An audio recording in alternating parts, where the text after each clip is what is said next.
folks. I'm very happy to be here. I'm Kate. I'm a Lido DAO contributor.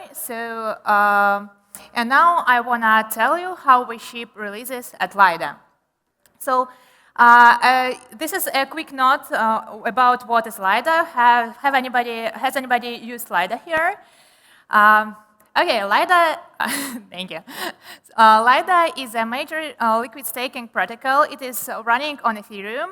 You can think of it as a middleware or now almost staking infrastructure that connects users with ETH and node operators. And it is governed by DAO, which means that on-chain code and off-chain policies are controlled by token holders.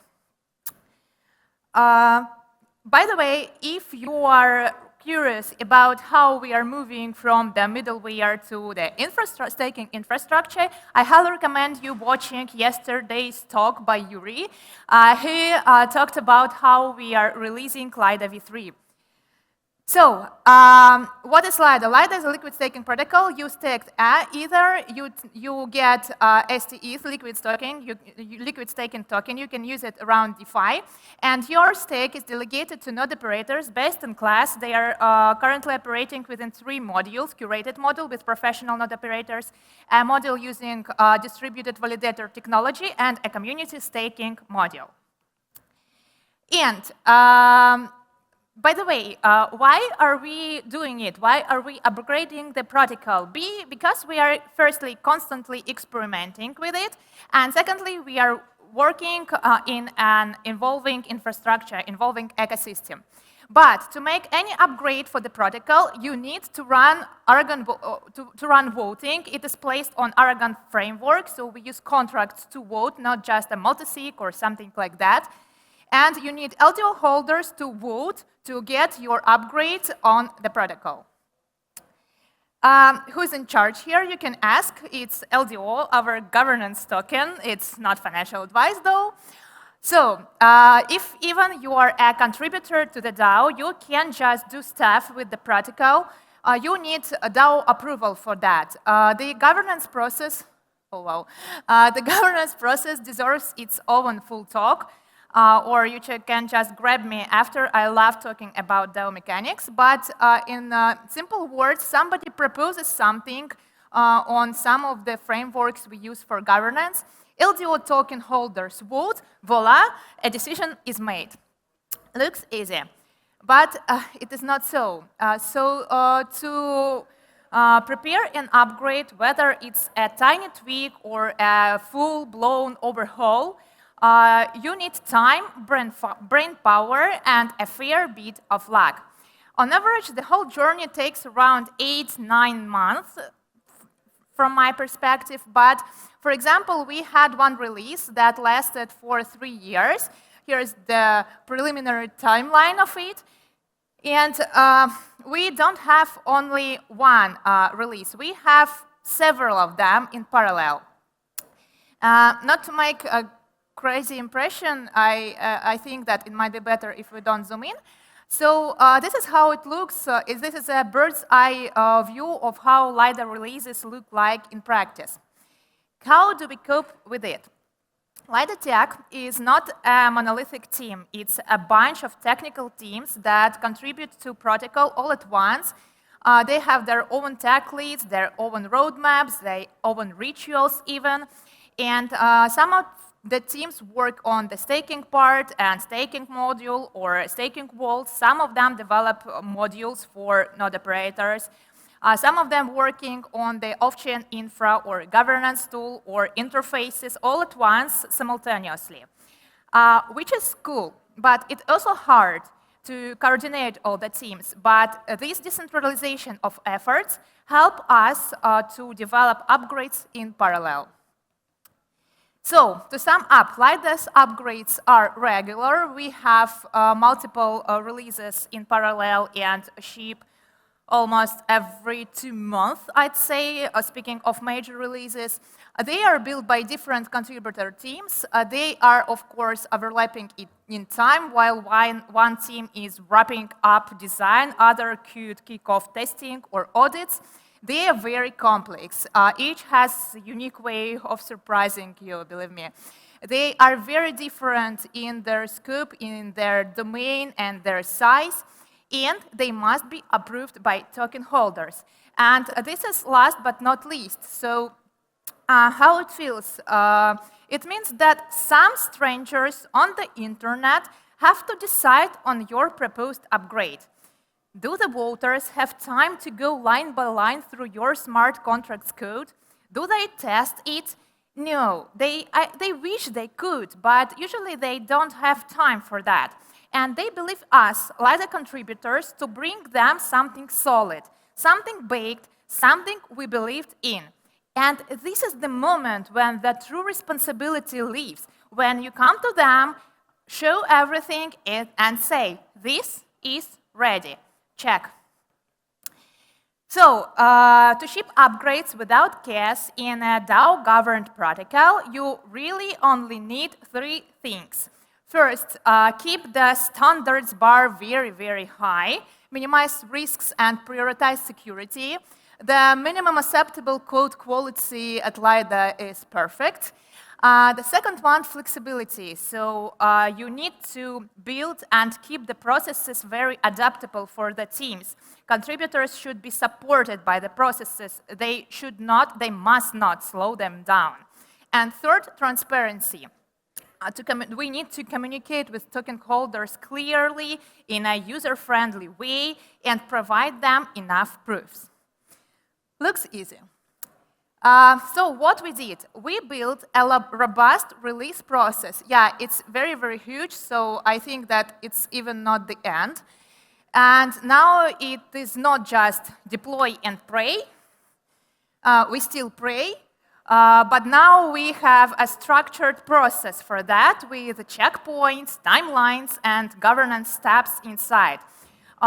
We, of course, didn't make it in a vacuum. We gathered all experience, the real stories, the ugly surprises, the last-minute blockers, my favorite, and wrote everything down. So every step that might happen in your process.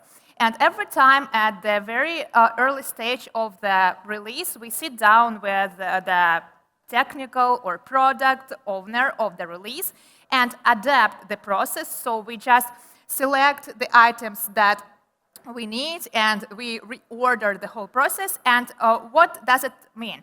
It doesn't remove the risk, but it gives you grip, and the goal is only one, not to miss things, and give the DAO confidence that the release is ready. Yeah, so the checklist has 7 stages, from we have an idea to everything is done, alerts are green, vote is launched. Where is my tequila? So it has 7 stages: concept drafting, implementation, review, deployment, voting, and take off. I think that a lot of people here know how to make technical releases, so I don't want to stop on every of them. I will just highlight the things that I find interesting. So let's go. The first stage is inception. Concept. It is the earliest phase where ideas are born. The teams describe business landscape. They define the problem space, highlight potential solutions. It helps us explain what we are trying to solve at the end of the day. Another artifact is white paper, or ADR. It's an architectural decision record. It describes high-level technical design and highlights the trade-offs and explains why the chosen approach is superior to other alternatives. So, and the next stage is drafting. Here we go deeper, and here's one thing that we learned. If you have time to think before you code, that's already great.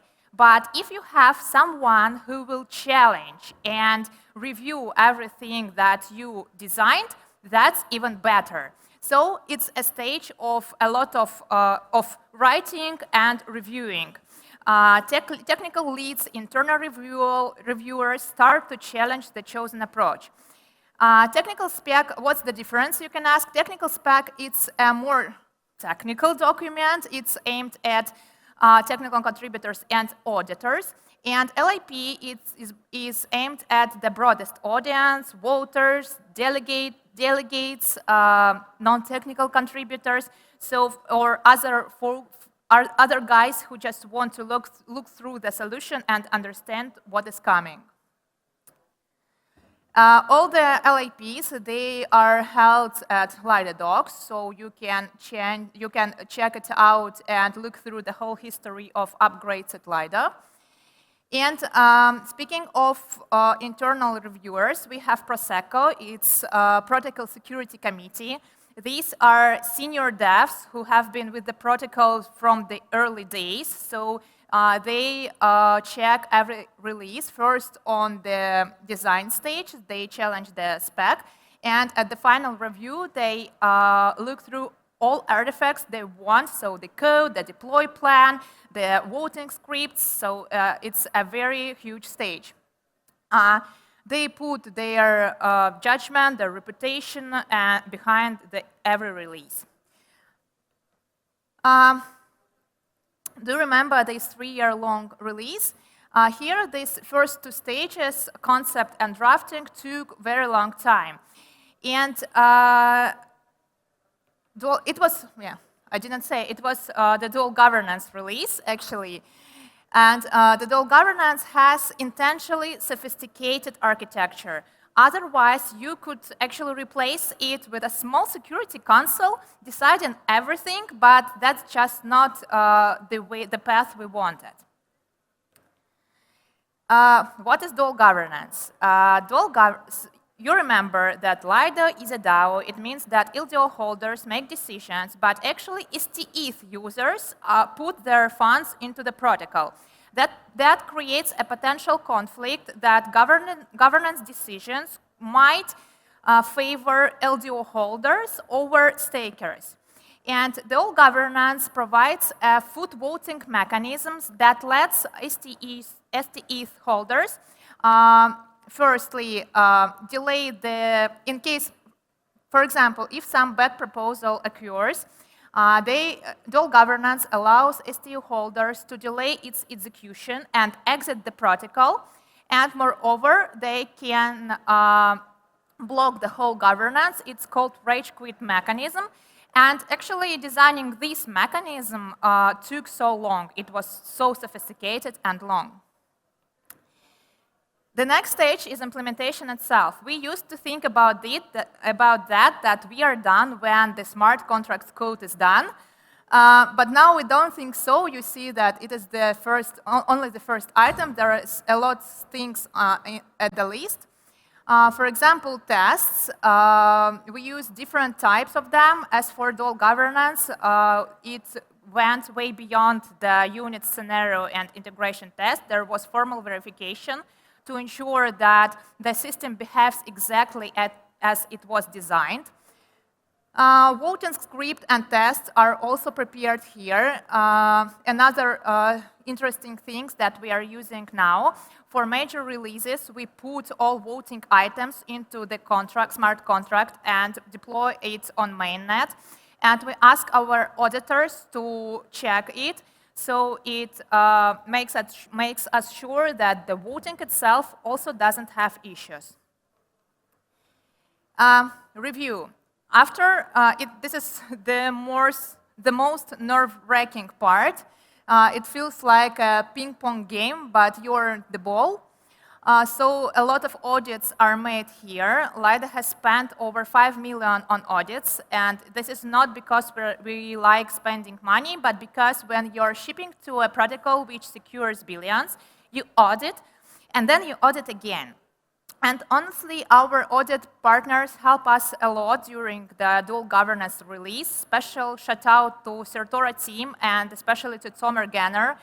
They helped to spot several issues long before the launch, so it helped to secure the system a lot.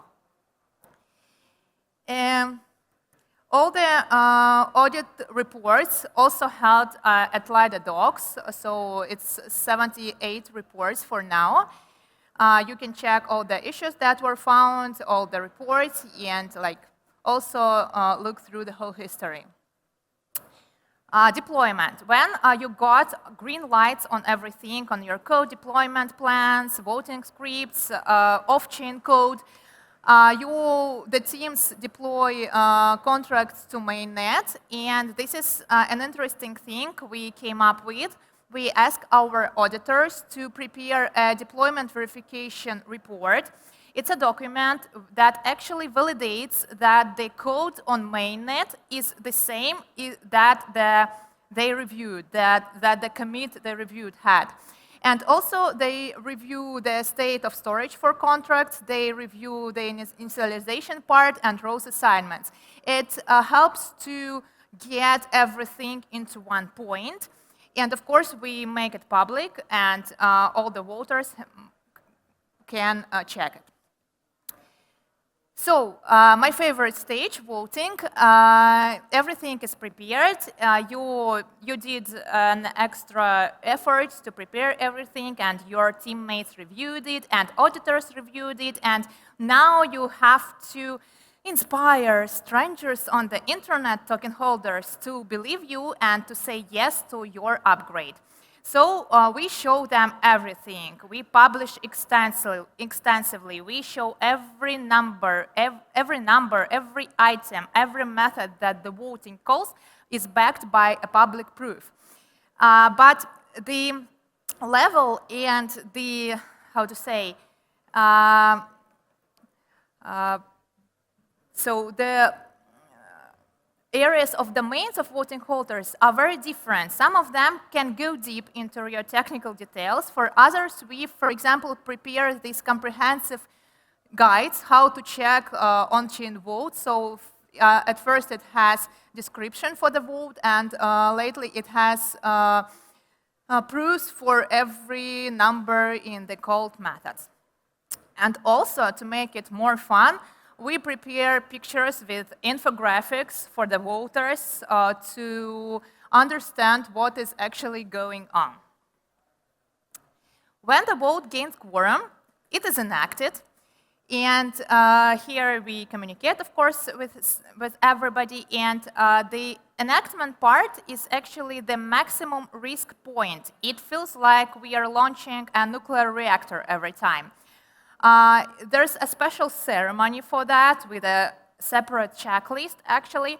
But interesting part here, for example, in advance, we prepare a list of alerts that must be triggered during the enactment, and then we check every one of them. So we check that everything predicted triggered and nothing in addition. So you can think that everything is done, and here the supervision period begins. But sometimes the last mile is where surprises live. After we launched the dual governance release on mainnet, we received a bug bounty report. Special shout out to the white hat for submitting it. Was it painful? Yes, absolutely, because teams made huge efforts to ship it, and still a mistake slipped in. But finding through our own bug bounty program, also while emergency training wheels were active. I mean, we have an emergency committee that is active for some time after the release, and it can stop the dual governance, for example, because it was dual governance release, was much more better. So a piece of advice here, add training wheels to your releases. This design helped us to downgrade the severity of finding from critical to high. Yeah, speaking of bug bounty, we have Lido v3 on testnet. Actually, the whole protocol has its bug bounty program, but now we added Lido v3 on testnet to it. So go and see, please participate. I hope that it helps everybody. Yeah, the presentation is a reminder of one thing: build security in layers. Our security is layered deep. It's like an onion, only we removed the tiers. That's it. Thank you very much. I'm Kate. So if you have any questions or want to talk about processes or releases, why release managers don't sleep, you're welcome. Thank you.